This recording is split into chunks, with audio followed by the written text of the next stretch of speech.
자, 우리 하나님 말씀 보겠습니다. 오늘 야고보서 세 번째 시간, 야고보서 1장 9절로 11절까지요. 보겠습니다.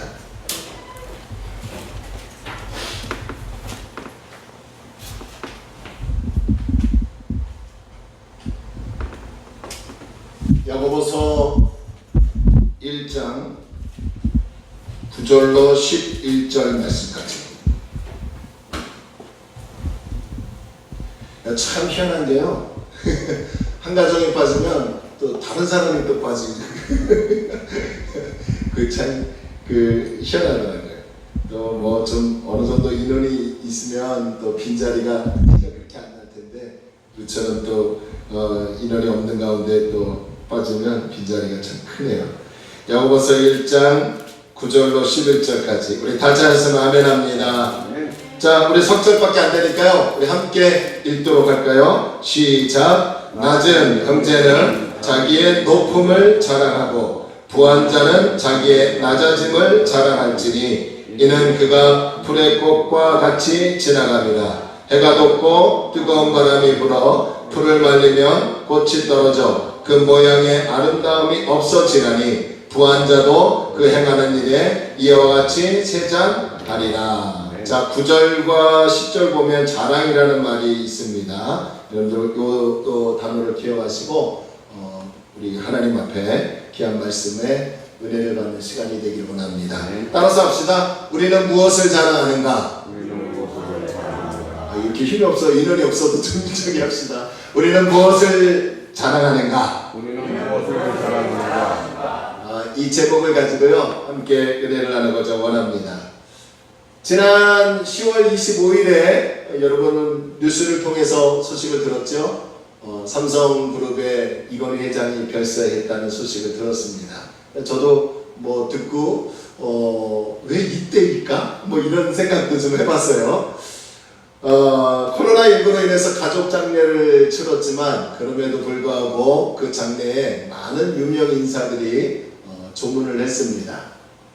한 여론조사 기관에서요, 10월 27일과 28일 이틀 동안에 우리 전국민 18세 이상 남녀 1000명을 대상으로요, 이런 제목으로 리서치 조사를 했습니다. 우리 국민들은 고 이건희 회장이 한국 사회에 끼친 공과를 어떻게 평가하고 있을까? 그러니까 이건희 회장이 끼친 그 공헌을 어떻게 평가하고 있을까? 뭐 쉽게 얘기하면 이 말입니다. 조사 결과요, 약 80%, 그러니까 10명 중에 8명은 공과가 크다. 그리고 약 50%, 10명 중에 한 5명은요, 가오가 크다라고 평가했다고 합니다. 그러니까 알게 모르게 삼성 이건희 회장이 우리나라에 공헌한 바가 크다라고 이렇게 좋게 평가해 주시는 분들이 많습니다.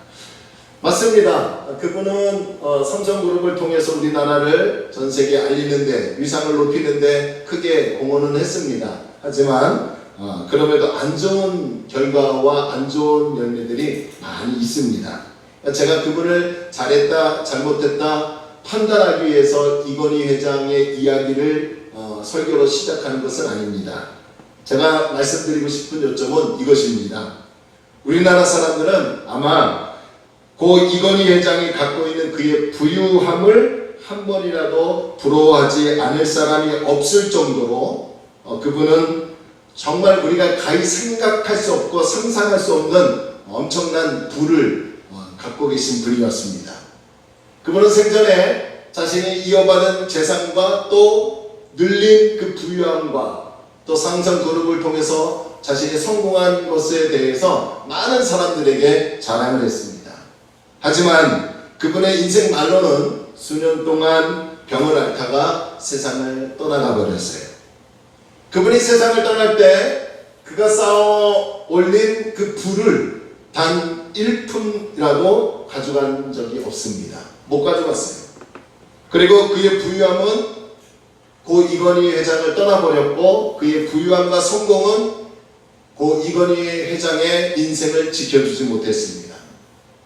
저는 한때 예전에 이런 생각을 해봤어요. 나도 고 이건희 회장처럼 재물이 좀 많았으면 얼마나 좋을까? 나도 그분처럼 한번 성공하고 싶다. 나도 좀 그렇게 한번 살아보고 싶다라고 하는 그런 생각을 한 적이 있습니다. 아니, 그분처럼은 아니더라도 로또 1등이 당첨되어서 좀 여유롭게 좀 살면 얼마나 좋을까라고 하는 그런 생각을 갖고 있었고요. 이 로또에 대한 부분은 아마 여러분들도 갖고 있었을 것입니다. 이것은 어떤 의미입니까? 우리에게 물질이 필요함을, 또 때로는 물질에 목마름이 있다는 것을 보여주는 거예요. 사실 어느 사회이든, 사회주의든 공산주의든 민주국가든 누구나 돈이 없는 것보다 돈이 있는 것을 더 좋아합니다. 그쵸? 아멘. 그쵸? 돈이 있어야 가족 중에 누군가가 아플 때, 어려운 일이 터졌을 때 해결할 수 있고요. 돈이 있어야 또 자녀 교육도 하고, 또 돈이 있어야 인생 말미에 여유로운 삶을 살아갈 수 있다고 생각하는 것이 우리의 삶입니다. 어떻게 보면 이 돈이라는 것이 마치 미래를 보장하기 위한 보험의 성격을 가지고 있습니다. 그래서 그런지 몰라도요, 이 부유한 사람들은 자신이 갖고 있는 이 부유함을 굉장히 자랑스럽게 여깁니다. 자신의 여유롭고 호화로운 삶을 프라이드로 여기고 자랑합니다. 근데 사실 이 돈 때문에 나쁜 열매도 일어납니다. 돈 때문에 부부가 깨집니다. 돈 때문에 부모와 자녀 관계가 깨지고요. 가정이 파탄이 나죠. 돈 때문에 다른 사람의 생명을 빼앗아가고요. 또 돈 때문에 비리가 생기고 부정 청탁이 오가고 탐욕이 생기고 또 결국은 성적으로 이렇게 무너지는 것을 봅니다. 그런데 더 심각한 것은 이런 세상적인 부나 물질에 대한 갈망이 교회 안에 들어와서 교회가 교회답지 못하고 타락하고 무서운 결과를 초래하는 것을 볼 수 있더라는 거예요. 사실 이러한 현상은요, 오늘날의 교회만 그런 것은 아닙니다. 이 야고보서 편지를 받는 그 당시의 모든 교회들도 이러한 현상이 있었습니다. 당시 야고보서 편지를 받는 그 교회들 안에서도요, 빈부의 격차가 굉장히 심했습니다. 어렵게 살아가는 성도들은요, 부에 대한 갈망이 있었고 사모함이 있었고요. 또 반대로 부자들은 자신들의 부함을 어려운 사람들 앞에서 자랑하기에 바빴습니다. 이 믿음의 공동체 안에서 가난한 성도들은 물질이 없어서 그런지 몰라도요, 괜히 주눅들어요.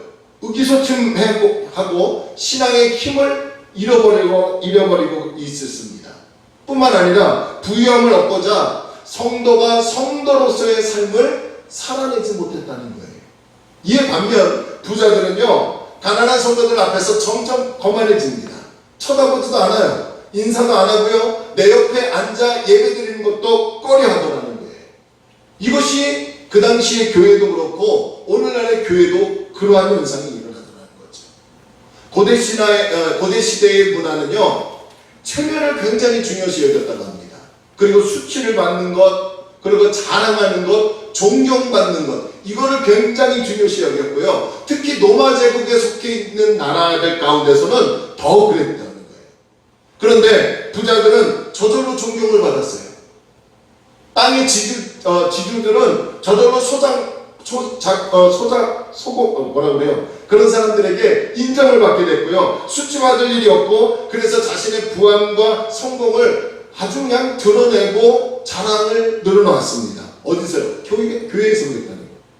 반대로요, 가난한 사람들은 왠지 모르게 수치당하는 일들이 많고요, 존경은커녕 무시당하며 살아가는 것을 볼 수 있더라는 거예요. 이러한 일들이 교회 안에서 일어나다 보니까 이런 소식을 들은 이 야고보라는 사람은 이러면 안 되는데, 교회가 이렇게 병들어가서 안 되는데 라고 하는 마음을 가지고 그들에게 편지를 씁니다. 그래서 오늘 9절과 10절을 보면 자랑이라는 단어를 끄집어내면서 자랑에 대해서 언급을 합니다. 그래서 오늘 9절부터 11절의 본문의 말씀은 예수 믿는 그리스도인들에게는 해야 할 자랑이 있고 하지 말아야 할 자랑이 있다는 것을 우리에게 가르쳐줘요.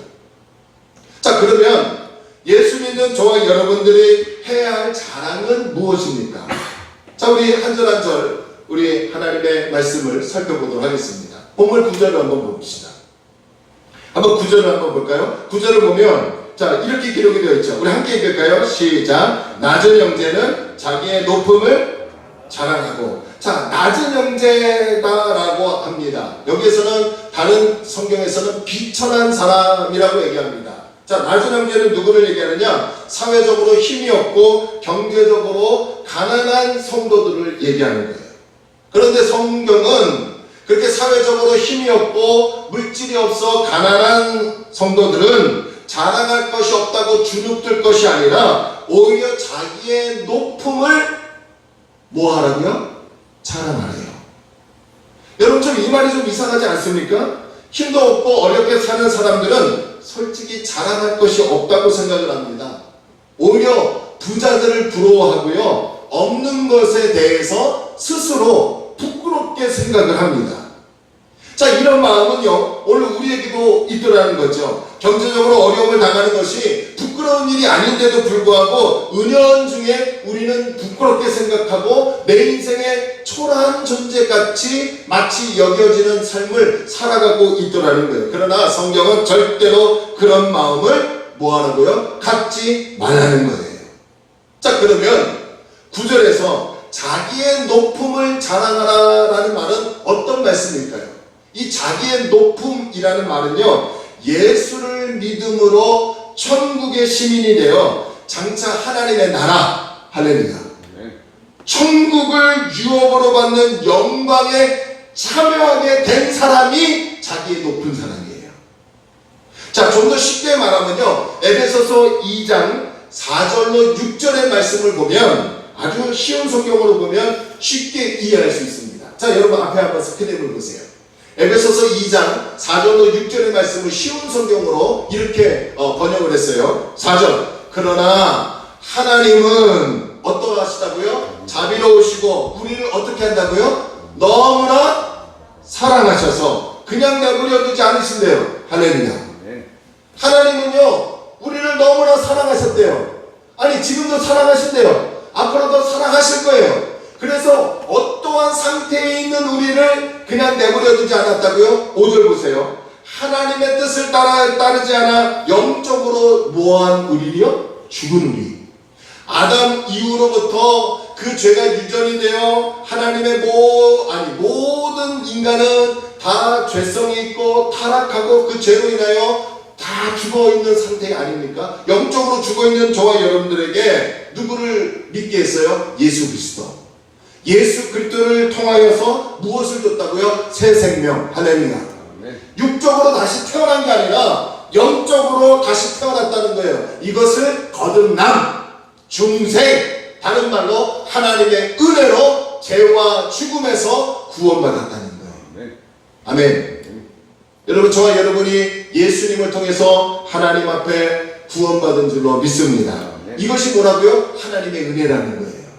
자, 그러면서 6절에서 하나님은 우리를, 저와 여러분을, 예수를 믿는 그리스도인들을 그리스도와 함께 살리시고 하늘 위에 있는 그분의 보좌 곁에, 하나님의 보좌 곁에 우리를 그리스도와 함께 어떻게 해주셨다고요? 그 옆에 앉혀주셨다는 거예요. 여러분, 하나님의 보좌 옆에 우리가 앉을 수 있는 것은 죄인이 앉을 수 있는 게 아니에요. 의인이 앉을 수 있는 거예요. 그러면 도덕적으로, 율법적으로 우리가 깨끗해서 의인이 되느냐? 아니죠. 아까 5절에 보니까 누구를 통해서? 예수 그리스도를 통해서.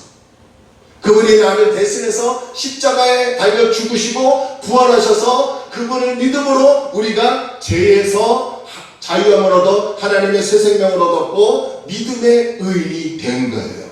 이 믿음의 의인 된 사람들은 누구 곁에 앉아있는 특권을 주었다고요? 하나님 곁에 앉을 수 있는 은혜의 자리에 앉게 되었다는 거예요. 여러분, 이것을 통해서 저와 여러분이 어떻게 되었다고요? 신분이 높아졌다는 거예요. 이걸 얘기하는 거예요. 믿으시면 아멘. 제가 주일학교에 다닐 때요, 불렀던 찬송 중에 돈으로도 못 가요 하나님 나라, 힘으로도 못 가요 하나님 나라, 찬양이 있었어요. 우리가 하나님의 자녀가 되고 하나님 나라의 백성이 되고 하나님의 나라 천국을 유업으로 받을 수 있고 예수 그리스도 보좌 곁에 우리를 앉혀두신 것은 돈이나 부유함으로 가능한 것이 아니었어요. 돈이 아니었어요. 부유함과 성공이 아니었어요. 하나님의 은혜로 가능해졌다는 거예요. 이것이 복음 아닙니까? 이것이 기쁜 소식이에요. 이 복음, 이 진리를 알기 때문에 시련 중에서도 우리는 기뻐할 수 있는 것이고요. 이렇게 영적으로 신분이 높아졌고 하나님 나라를 소유하게 된 영적 부유함을 얻었기 때문에 성경은 가난하다고 해서 우울하거나 가난하다고 해서 주눅들거나 가난하다고 해서 의기소침하고 자랑할 것이 없다고 얘기할 것이 아니라 이렇게 신분이 높아진 것을 자랑하는 하나님의 백성이 되라고 우리에게 얘기하고 있는 거예요. 경제적으로 어렵고 가난하다고 해서 자랑할 것이 없다고 의기소침하고 주눅들고 내가 이렇게 하나님의 자녀가 되었음에도 불구하고 괜히 물질적으로 의기소침한 성도는 오늘 성경에서 말합니다. 그분을 어리석다라고 얘기합니다.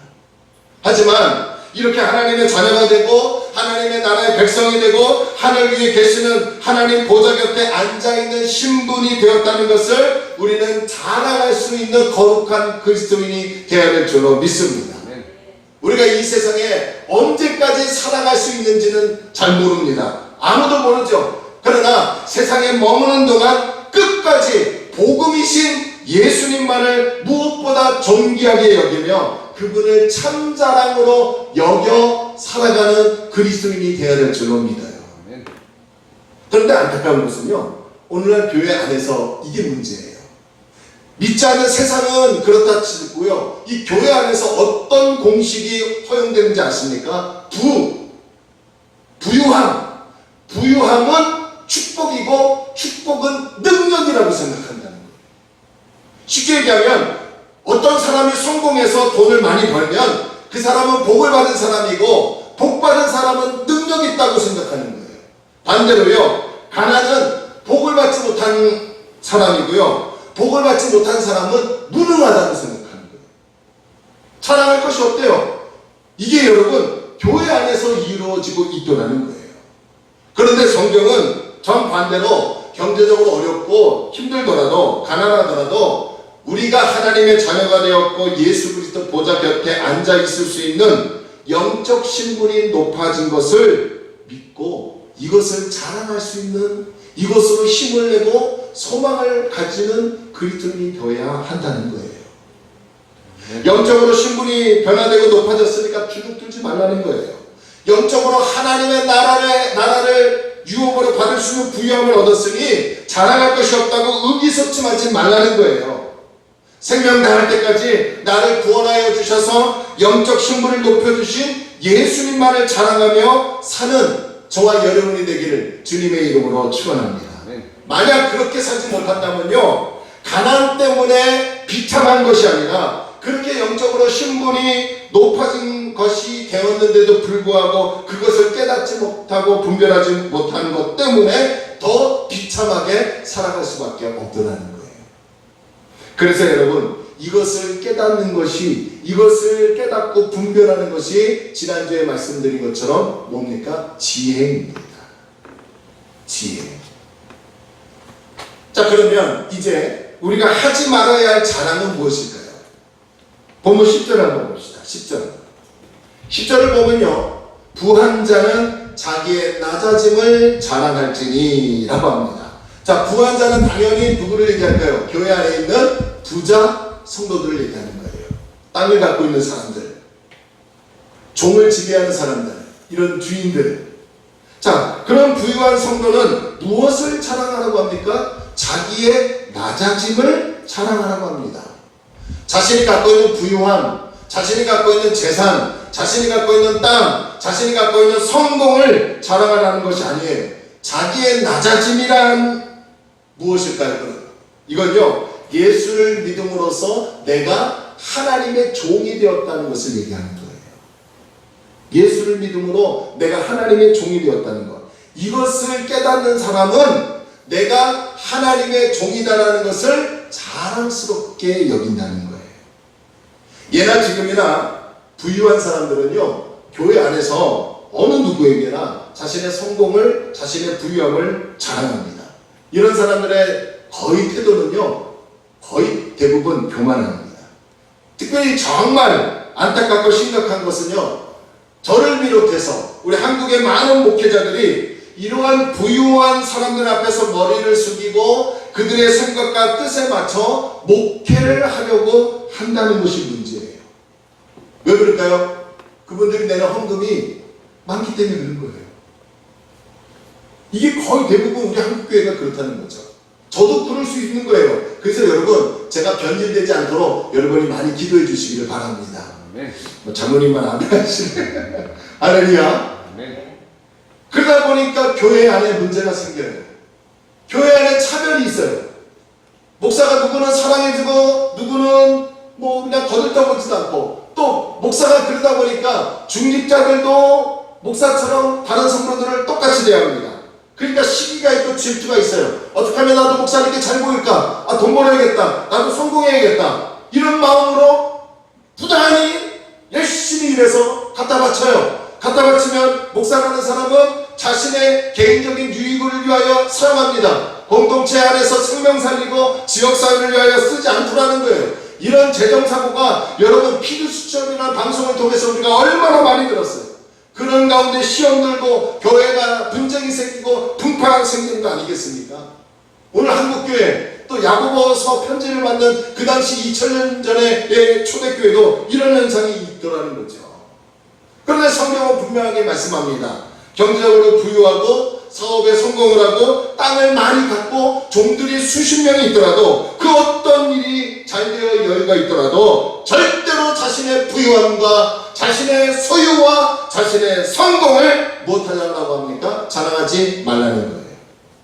오히려 자신이 하나님의 종, 전능하신 하나님의 종, 살아계시고 우주를 창조하시고 만물을 지배하시는 만유의 하나님의 종이 되었다는 것을 깨닫고 그것을 자랑하래요. 할렐루야. 자, 왜 그러면 왜 성경은 부유함이나 성공을 자랑하지 말라고 할까요? 그 이유를 알아야 하는 거 아닙니까? 그 이유를요 10절과 11절에서 가르쳐 줍니다. 자, 10절과 11절 한번 보세요. 자, 우리 함께 읽을까요? 시작. 부한 자는 자기의 낮아짐을 자랑할지니 이는 그가 풀의 꽃과 같이 지나갑니다. 해가 돋고 뜨거운 바람이 불어 풀을 말리면 꽃이 떨어져 그 모양의 아름다움이 없어지나니 부한 자도 그 행하는 일에 이와 같이 세상합니다. 자, 여러분 여기서 보면 부한 사람은 이 꼴 무엇 같다고요? 풀의 꽃과 같다라고 합니다. 그러니까 지금 야고보서는 부한 사람, 부자들을 풀의 꽃에 비유합니다. 해가 떠올라 점점 뜨거워지면 꽃은요, 풀은요 마릅니다. 그리고 꽃은 시들어 떨어져 버립니다. 그리고 그 꽃의 아름다움이 사라집니다. 이와 같이 부자도 언젠가는 자신의 재물을 돌보다가 결국 언젠가는 시들어 죽고 만다는 거예요. 자, 이 이야기를요 야고보서 4장 14절에서도 합니다. 야고보서 4장 14절에 여러분 한번 스크린을 보세요. 제가 봉독합니다. 내일 일을 너희가 알지 못하는도다. 맞잖아요. 우리가 내일 일을 알지 못해요. 자, 너희 생명이 무엇이냐? 인간의 생명이 뭐냐? 뭘 먹어서 영원히 사는 존재가 아니라 우리는요 잠깐 보이다가 없어지는 무엇과 같다고요? 안개와 같대요. 저와 여러분은 안개와 같대요. 부자라고 해서 성공했다고 해서 영원히 사는 존재가 아니라는 거예요. 경제가 어렵게 사는 성도든 또 부유함이 있는 성도든 내일 일을 알지 못하는 연약한 자이고요. 잠깐 보이다가 없어지는 안개와 같기 때문에 부자는 자신의 부유함을 자랑할 필요가 없고요. 교만할 필요도 없다는 거예요. 왜냐하면 결국 우리는요 다 이 땅에서는 죽게 된다는 거죠. 죽을 수밖에 없는 거예요. 사람이 아무리 부유하다고 할지라도 죽음이 찾아오면요 자기 것을 다 주고 떠나가야 합니다. 여러분 고 이건희 회장도 마찬가지 아닙니까? 뭐 수십조를 뭐 갖고 있어도요 그가 가지고 가는 돈은요 단 1원도 없어요. 술에 봉수거라는 말이 있지 않습니까? 빈손으로 왔다가 빈손으로 간다는 말이죠. 그래서 자신의 부유함을 자랑할 이유가 없는 거예요. 성공을 자랑할 이유가 없는 거예요. 얼마만큼 가졌다고 자랑할 필요가 없는 거예요. 부유한 성도들은 하나님의 은혜로 내가 예수를 믿음으로써 만유의 하나님이신 종이 되었다는 것을 깨닫고 그 자체를 자랑하면 된다고 성경은 우리에게 가르쳐주고 있더라는 거예요. 이렇게 부유한 성도들이 낮아질 때 낮은 자를 통하여 오는 하나님의 은혜를 발견할 수 있습니다. 부자가 스스로 낮아질 때 우리 인생이 마치 풀의 꽃과 같다라는 것을 깨달을 수 있어요. 인생의 영광이 아무리 훌륭한 것이라도요, 언젠가는 쇠잔하고 사라져 버립니다. 따라서 자신의 부함이나 영광을 자랑하는 것은 허무한 짓이고 성경은 그런 사람을 어리석은 사람이라고 얘기합니다. 만약 부한 사람이 하나님의 은혜로 예수 그리스도의 종이 되었다는 것을 깨닫게 된다면 그 사람은 참으로 행복한 사람이고 참으로 지혜가 있는 사람이라는 거예요. 그때 비로소 그는 자신의 낮아짐을, 그때 비로소 그는 자신이 하나님의 종이 되었다는 것을 자랑하는 하나님의 백성이 된다는 거예요. 오늘 본문에서는요, 부유한 성도나 가난한 성도 모두에게 믿음 안에서 성도가 자랑할 수 없는 것과 성도가 자랑해야 할 것을 분명하게 가르쳐주고 있습니다. 저는요, 지난주에 이런 문맥으로 이어서 보면 우리가 자랑해야 할 것과 자랑하지 말아야 할 것을 깨닫고 분별하는 지혜가 우리 가운데 있어야 될 줄로 믿습니다. 그렇다면 과연 저와 여러분은 지금 무엇을 자랑하고 있습니까? 여러분의 가정은 무엇을 자랑하고 있습니까? 과연 우리 교회는 자랑할 것이 있을까요? 우리 교회 인원도 없는데, 우리 교회는 재정도 부족한데, 우리 교회는 이렇게 연약한데 하고 의기소침해서 자랑할 것이 없다고 스스로 무능해지는 삶을 살아가고 있지는 않을까요? 구약성경 예레미야 9장 23절과 24절에 보면 성도가 자랑하지 말아야 할 것과 자랑해야 할 것을 아주 분명하게 구분하며 하나님께서 말씀해 주셨어요. 자, 23절. 자, 23절 한번 보세요. 자, 23절.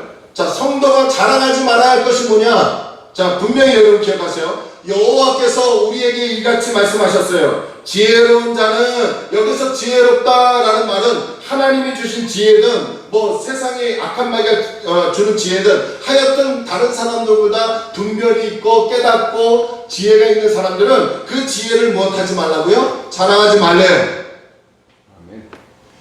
용맹한 사람, 다른 사람보다 담대하고 용감하고 용맹한 사람은 자신의 용맹함을 자랑하지 말래요.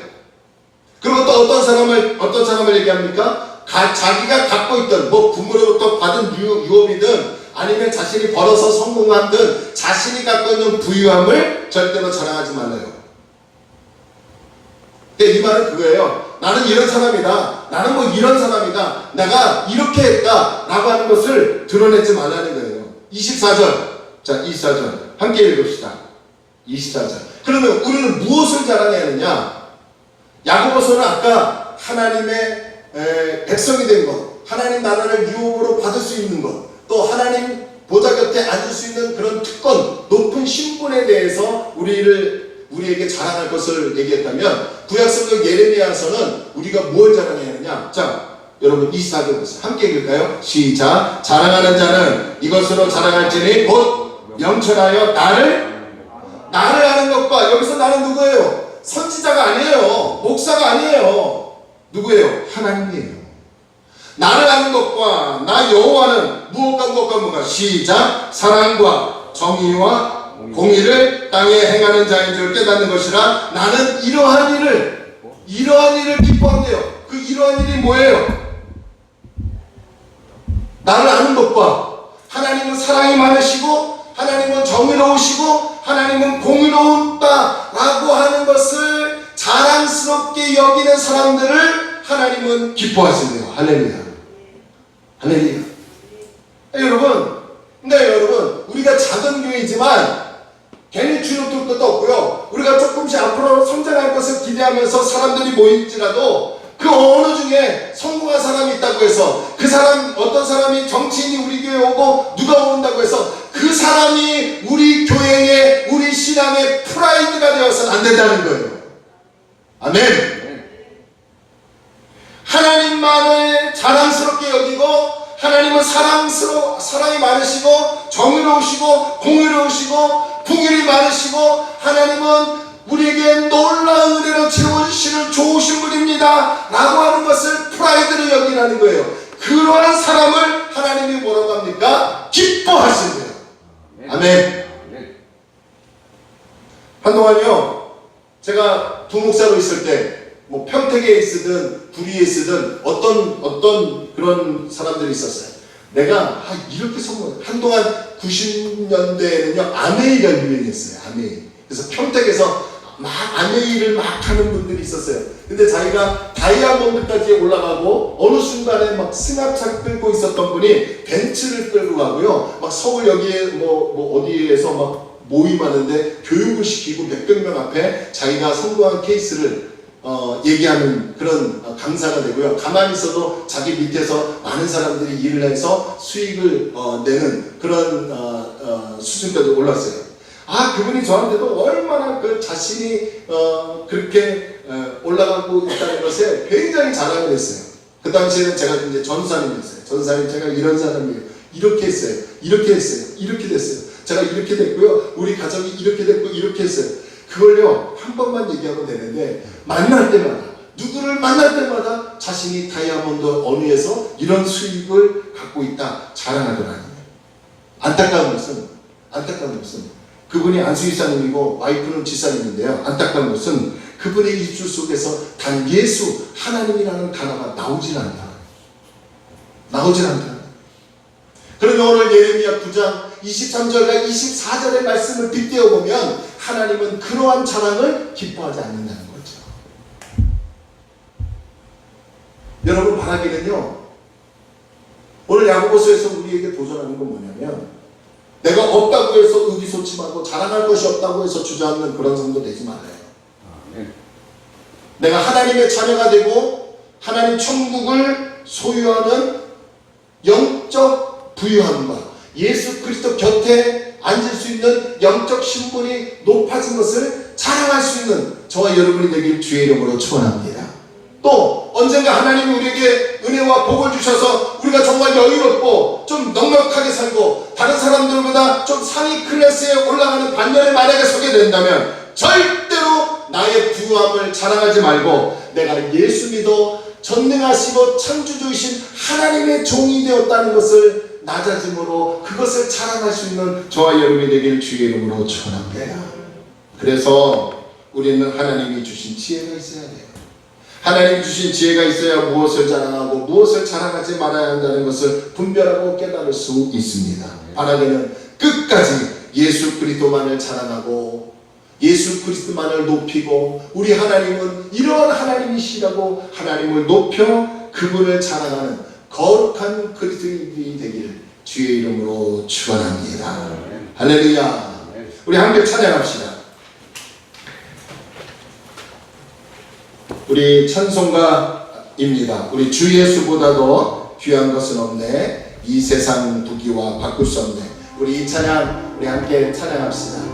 정말 예수님이 우리 가운데 임하시지 않았습니까? 예수님이 우리 가운데 임하셔서 그분이 생명을 주셨다면 그분이 가장 귀한 분임을 고백합니다. 우리 함께 우리 찬양합시다.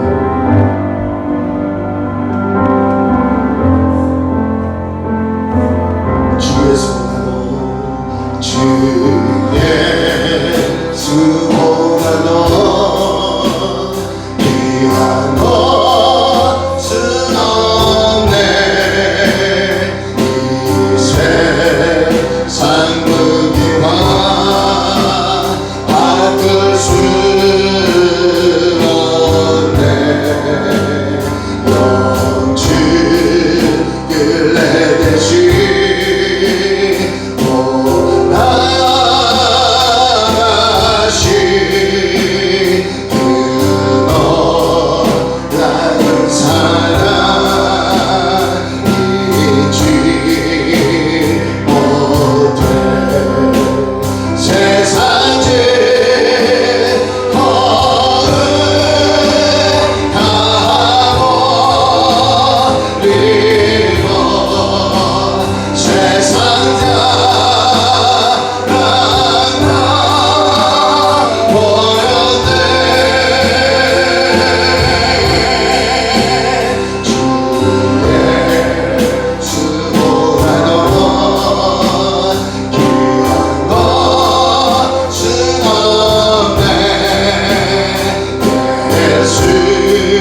한번 조용히 두 눈을 감아보실래요? 지금 저와 여러분은 무엇을 자랑하고 계십니까?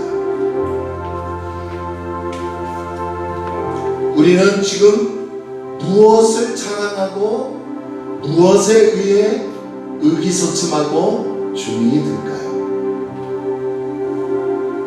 우리 조용히 한번 우리 말씀을 생각하며 결단합시다. 하나님, 이제 예수님만 자랑하고 하나님의 자녀가 되고 하나님의 백성이 되었다는 것을 프라이드로 여겨 내 신분의 높아짐을 자랑하고 또 하나님의 종이 되었다는 것을 기억하고 겸손하여 그것을 자랑할 수 있는 우리의 신앙의 되겠다고 우리 조용히 기도하며 결단합시다. 기도합니다.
기도드리겠습니다. 전능하신 아버지 하나님, 주의 능력의 손으로 우리 손에 안수하여 주셔서 날마다 하나님을 자랑하고 하나님을 의지하고 하나님의 은혜에 감사하며 하나님께 영광 돌리는 우리 모든 성도들 되게 하여 주옵소서. 11월 한 달도 어떠한 일을 만날지 모릅니다. 누구를 만나 어떻게 될지 모릅니다. 아버지, 모든 것을 하나님께 맡기오니 우리 인생을 책임져 주옵소서. 우리 가정을 책임져 주옵소서. 남편과 아내와 자녀들 모두가 주님 안에서 복된 인생이 되기를 원합니다. 하나님을 자랑하며 하나님의 종이 되었다는 것을 자랑하고 하나님의 자녀가 되었다는 것을 자랑하고 세상에 나가 당당하게 살아가는 하나님의 백성들 되게 하여 주옵소서. 오늘 우리의 삶을 방해하고 가정을 방해하고 우리의 신앙을 주눅들게 만들고 의기소침하게 만들고 교만하게 만드는 악한 마귀는 나사렛 예수 이름으로 명한다 떠나갈지어다. 날마다 주님 안에서 복되게 하여 주옵시고 성령으로 충만하게 하여 주옵시고 장로님들 주신 사명 감당하게 하시고 우리 집사님들 주신 사명 감당하게 하시고 우리 청년들 하나님 안에서 아버지 주의 은혜를 찬양하며 나아가는 하나님의 청년들 되게 하여 주옵소서. 우리 자녀들 동서남북 어느 곳에 있든지 지켜보아여 주옵시고 하나님의 은혜로 살아가게 하시고 하나님이 터치하여 주셔서 가는 곳마다 회복의 역사와 꿈꾸며 그 꿈을 이루려며 하나님을 자랑할 수 있는 반열로 세워 주옵소서. 아버지 하나님, 오늘도 피부던 손으로 안수하여 주셔서 우리의 모든 질병이 고침받기를 원합니다. 주여, 모든 질병을 고쳐 주옵소서. 나사렛 예수 이름으로 떠나갈지어다. 강건하게 하여 주옵시고 독감이나 코로나 얼씬도 하지 못하도록 하나님의 성령의 치료하심으로 막아 주옵소서. 아버지 하나님, 우리 교회가 이제 모이기를 주기를 원합니다. 주여, 와야 할 영혼을 보내주옵시고 하나님의 놀라운 은혜로 살아가게 하여 주옵소서. 감사하며 예수님의 이름으로 간절히 축복하며 기도 올려옵나이다. 아멘. 이제는 우리 주 예수 그리스도의 은혜와 하나님의 크신 사랑과 성령님의 내주 내재 교통 역사 충만하심이 하나님을 자랑하고 예수님을 자랑하고 승리하기 원하여 머리 숙인 사랑하는 성도들의 심령과 가정과 생업 위에 우리나라와 우리 지역과 우리 교회 위에 하나님의 넘치는 은혜가 있기를 간절히 축원하옵나이다. 아멘.